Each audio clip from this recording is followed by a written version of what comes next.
नमस्कार। गोटे विषय वस्तु को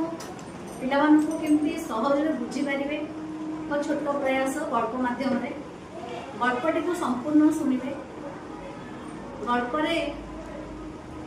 शेष में मुझे गोटे प्रश्नटे पचारि तार उत्तर समान दे। गपटी बहुत पुराना समय गपरे जो केन्दुझर बोले गोटे राज्य थाए गोटे आम केन्दुझर डिस्ट्रिक्ट राज्य थाए तो जिलाटा राज्य हिसाब थाए से जड़े स्वतंत्र राजा था। से राजा शासन कर शासन राजा और सेवक माने लोक मान अत्याचार कर अत्याचार लोक मैंने अत्याचार सही न पारी प्रजामेली कर प्रजामेली करने समय प्रजा माने हाथ में खंडा टांगिया विभिन्न प्रकार अस्त्र शस्त्र धरी राजनगर को प्रवेश कले। राजा प्राण भय कौन कले ना से पलायन कले। राजा जड़े देवान था से देवान जनक से प्रजामेली हाथ में पड़गले। से भाविले प्रथमे देवानी को हत्या करदेवे किंतु से देवानी को हत्या कले नहीं कारण सरकार को निर्देश मिलना तेणु से हत्या कले नहीं। तेना भाविले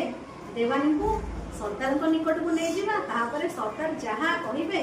से अनुसार से करें तेणु से देवानी को नहीं गले सरकार को पाख से देवानी जनक सरकार आगे बहुत बेहुरा हेले कहले मुझे चाकर लोक राजा सेवक आपण जिते राजा हेबे सेतबेले मु आपणक पाखरे देवानी काम करी। सरदार कहले बा तो बढ़िया कथा कहूची हेले ता पूर्वरु कहले जे ए देवानी को कहा सहित बाहर लोक सहित मिश्र को दिया जीवनी ताको कड़ा नजर रे रखा जीव बा कोनोसी बाहर लोक देवानी को सहित मिसि परिबे नाही। एमिति देवानी को रखा गला। सरदार निजे आसी देवानी को देखा करके जाते सबुदिन आसती सरदार देखा करती आउ से राजनगर को केमिति जिबे ताको लुंठन करेंगे राजनगर को केमिति सुनरपा बोही नेबे से विषय से आलोचना करती से सबू देवानी शुणती हेले से किछि करि पारंती नाही। जदि से राजनगर को लुंठिया पई हाँ कहती तेबे तांकर मृत्यु होबो राजनगर ध्वंस पाई जदि ना कहती तेबे तांकर मृत्यु हम तेणु से समय चुप रुहती। अनेक दिन बीतवा पर से सरदार को कहले मु आपणक आम गाँव पान आ गुआ मगे से कहले ठीक अच्छे ताले मु एथिपाई खंडिए चिट्ठी लिखिबी आपण जदि मते अनुमति देबे तेबे मु आपणक पान गुआ खंडे चिट्ठी लिखिबी। सरदार कहले ठीक अच्छी चिट्ठी लिखिब हेले आमको प्रथमे पढ़ा दब तापर चिट्ठी को पठाब। सेठू देवानी जनक चिट्ठी लिख चिट्ठी रे लिखिले भोलानाथ कमारिया जानिबु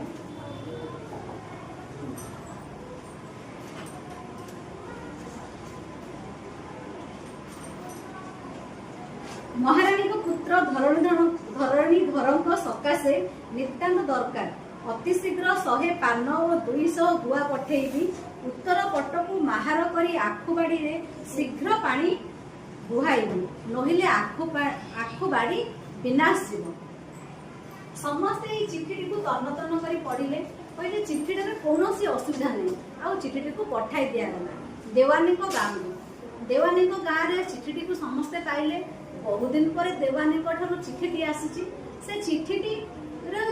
देवानी को तो आखुबाड़ी ना कि आमर ये पान गुआ ना देवानी लिखिं कौन कौन तात्पर्य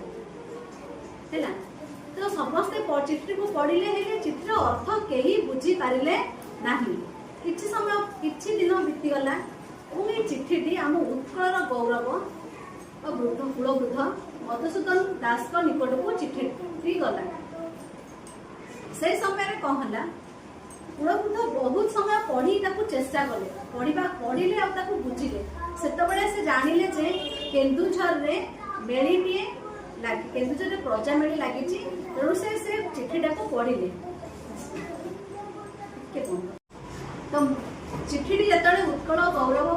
पाइले सेटा बारंबार पढ़िले और चिठीर अर्थ बुझिया चेष्टा कले पान कौन गुआ कौन आखुबाड़ी कौन एठारे यार अर्थ होता जे आखुबाड़ी कहले राजनगर राजनगर माने उत्तर पटु 100 सैन्य को धरिकी आसबू आ 200 गुआ माने गुली धरिकी आसबू 100 उत्तर पटु यदि आक्रमण कर जाए तेरे राजमहल संपूर्ण विनाश हो ध्वंस हो तेणु योजना मुताबक से कौन करागला ना से अनुसार सैन्य बाहिनी को पठागला चारिआडू राजनगर को बंदी करागला आ सैन्य मैंने पहुंची से सरदार को मारिले आ सरदार को मार सारा पर देवानी मुक्त हेले। अच्छा ये जो आम एत सब विषय पढ़िले से जो देवानी विषय में जानले से देवानी तो अति बुद्धिमान थे ना कारण खंडीय चिठी रे गोटे राज्यर कहला राज्य शत्रु मुक्ति पाइला तेणु से देवानी जनक किए मो प्रश्नर उत्तर देवानी जनक किए से कहीं नुहति से होचंती ए ओडिशा माटीर सुयोग्य संतान व्यास कवि फकीर मोहन सेनापति किए से फकीर मोहन सेनापति हैला व्यास कवि फकीर मोहन सेनापति किए से व्यास कवि फकीर मोहन सेनापति व्यास कवि फकीर मोहन सेनापति आज आमे तांको विषय रे पढिबा आ तांको विषय रे जो गल्पटी अछि मो शैशवर कथा माने तांको पिल्ला दिनर कथा आज आमे पढिबा बुझिलो का विषय रे पढिबा फकीर मोहन सेनापति